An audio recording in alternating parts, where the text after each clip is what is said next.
নমস্কার বন্ধুরা, ঘরোয়া স্বাদ চ্যানেলে আপনাদের সবাইকে স্বাগত জানাচ্ছি। বন্ধুরা, আজকে মঙ্গলবার, নিরামিষ খাওয়ার দিন, তাই আজকে আমি একটা নিরামিষ রেসিপি আপনাদের সঙ্গে শেয়ার করছি। আজকে আমি বানিয়েছি কাজু পনির। এটি একদমই নিরামিষ। আপনারা যে কোনো নিরামিষের দিনে ঠাকুরের ভোগ রান্নাতে এই রান্না কিন্তু ব্যবহার করতে পারেন। এই রেসিপিটি খুবই সহজে বানানো হয়ে যায়, আর বানানোর সময় কোনো রকম সমস্যায় পড়তে হবে না। খুবই সামান্য জিনিসপত্র এবং ঘরে থাকা জিনিসপত্র দিয়ে এই জিনিসটা বানানো যায়। তাহলে চলুন শুরু করা যাক। তো বন্ধুরা, আজকের রেসিপিটি যেহেতু কাজু দিয়ে তৈরি হবে, তাই আমি প্রথমেই কাজু বাটা এবং অন্যান্য মশলা দিয়ে একটা পেস্ট বানিয়ে নেব, যেটা এই রান্নায় খুবই গুরুত্বপূর্ণ অংশ গ্রহণ করবে। তো চলুন দেখে নেওয়া যাক এই মশলাটাতে আমি কি কি দিচ্ছি। প্রথমেই দিয়ে দিচ্ছি 1 টিস্পুন সাদা সর্ষে,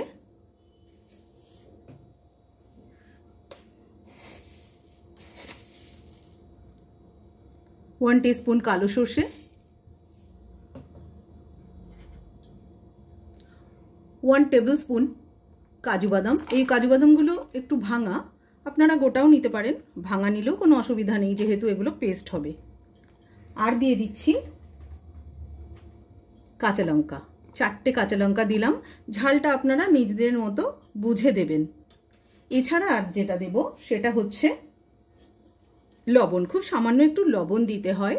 সর্ষে, পোস্ত বা কাজু বাদাম বাটার ক্ষেত্রে একটু লবণ দিলে সর্ষের ঝাঁঝটা খুব সুন্দর থাকে।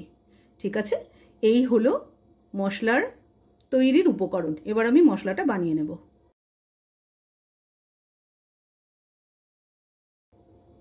হয়ে গেছে পেস্টটা বানানো, এবার আমি রান্নাটা শুরু করব। এখানে আমি 300 গ্রাম পনির নিয়েছি, আর এর মধ্যে আমি নুন, লঙ্কার গুঁড়ো আর হলুদ গুঁড়ো দিয়ে একটু মাখিয়ে নিয়েছি। এবার এগুলোকে আমি খুব হালকা হালকা একটু ফ্রাই করে নেব। গ্যাসের উপরে একটা ফ্রাইং প্যান বসিয়ে দিয়েছি, এর মধ্যে আমি পনিরগুলো ফ্রাই করব।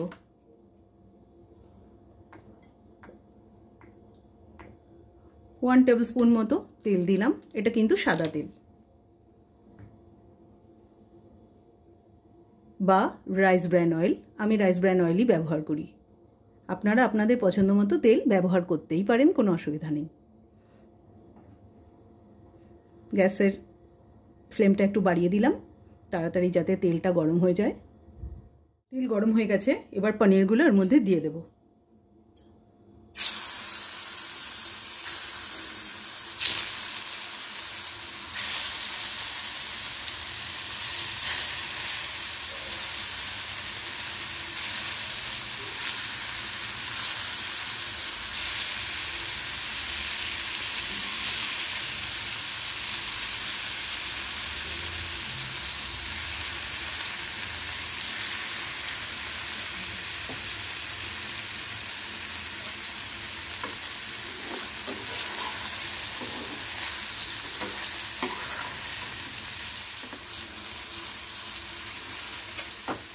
এরকম হালকা হালকা ভাজলেই হবে। এপাশ ওপাশ করে ভেজে নিয়েছি, এবার এগুলো তুলে নেব।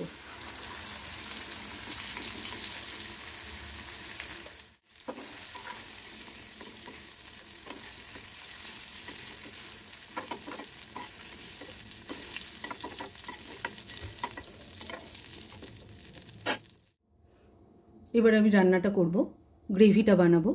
তার জন্য গ্যাসের ওপর একটা কড়াই বসিয়ে দিয়েছি, কারণ ফ্রাই প্যানটার মধ্যে একদম পনিরের গুঁড়ো রয়ে গেছে। এই গুঁড়োগুলো থাকলে কিন্তু গ্রেভিটা দেখতে ভালো হবে না, খেতে যেমনই হোক দেখতে খুব একটা ভালো লাগবে না। তাই আমি ফ্রাইং প্যানটা চেঞ্জ করে এই কড়াইটা বসিয়েছি। পনিরগুলো আমি সাদা তেলে ভেজেছিলাম, কিন্তু রান্নাটা সর্ষের তেলে হবে। দিয়ে দিচ্ছি 1 টেবিল স্পুন সর্ষের তেল।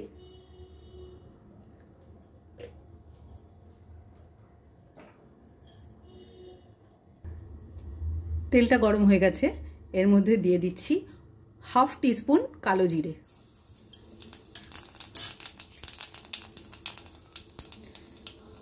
গ্যাসের ফ্লেমটা একটু কমিয়ে দিলাম, কারণ এই রান্নাটা কিন্তু একদম লো ফ্লেমে হবে। দিয়ে দিচ্ছি 2টো কাঁচা লঙ্কা আর 2টো শুকনো লঙ্কা।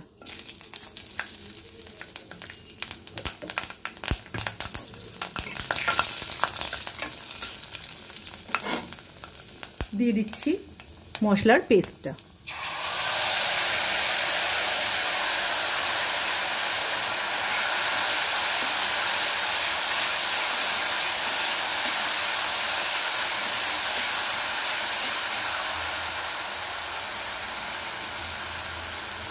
কি দারুণ গন্ধ বেরিয়েছে।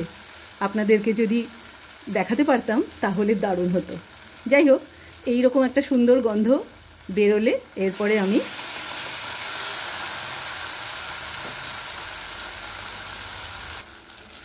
দিয়ে দিচ্ছি মিক্সির জারটা ধুয়ে একটুখানি সামান্য জল।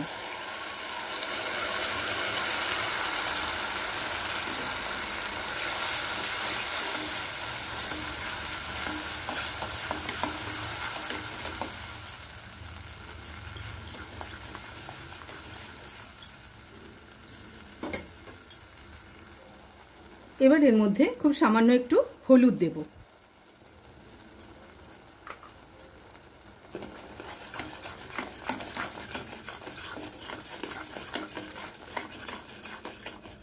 দিয়ে দিচ্ছি পরিমাণ মতো লবণ। মশলাতে যেহেতু একটু লবণ দিয়েছিলাম তাই এটা কিন্তু একটু খেয়াল করে দেবেন। এবার দিয়ে দিচ্ছি স্বাদ মতো চিনি। যেহেতু এটা নিরামিষ রান্না তাই একটু চিনি না দিলে ঠিক টেস্টটা ব্যালেন্স হয় না, তাই একটু চিনি দিলাম। ভালো করে নাড়িয়ে মিশিয়ে দিচ্ছি। এবারে দিয়ে দেব ভাজা পনিরের টুকরোগুলো। কাজু বাদাম দিয়ে যে কোনো রান্নায় খুব বেশিক্ষণ কিন্তু সময় লাগে না, খুব তাড়াতাড়ি হয়ে যায়। রান্নাটা প্রায় হয়েই এসেছে।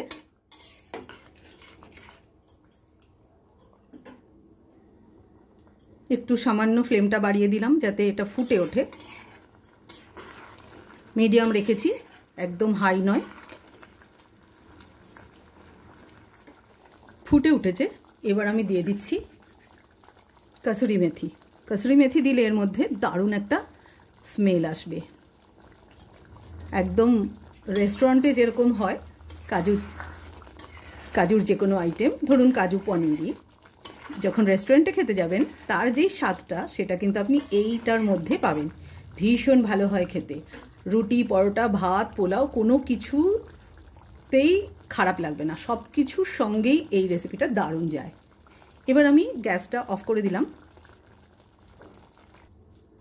নামানোর আগে একদম লাস্টে একটুখানি কাঁচা সর্ষের তেল ওপর দিয়ে ছড়িয়ে দিলাম। আপনারা চাইলে এর সঙ্গে একটু ধনেপাতা মিক্স করতে পারেন, তবে না দিলেও কোনো অসুবিধা নেই। কেমন হয়েছে রান্নাটা? দেখতে দারুণ লোভনীয় হয়েছে না? খেতেও কিন্তু খুব ভালো হয়। অবশ্যই একবার ট্রাই করবেন, আর পছন্দ হলে অবশ্যই একটা লাইক দেবেন, ভুলবেন না যেন।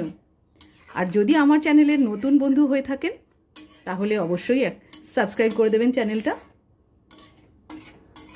আর আমার পাশে থাকবেন। এভাবেই সাপোর্ট করতে থাকুন, আর নতুন নতুন রেসিপি নিয়ে আমি আবার হাজির হয়ে যাব আগামী পর্বে। ততক্ষণের জন্য নমস্কার, ধন্যবাদ। আজকের এই নিরামিষ রেসিপিটি আপনাদের কেমন লাগলো অবশ্যই কিন্তু কমেন্ট করে জানাবেন।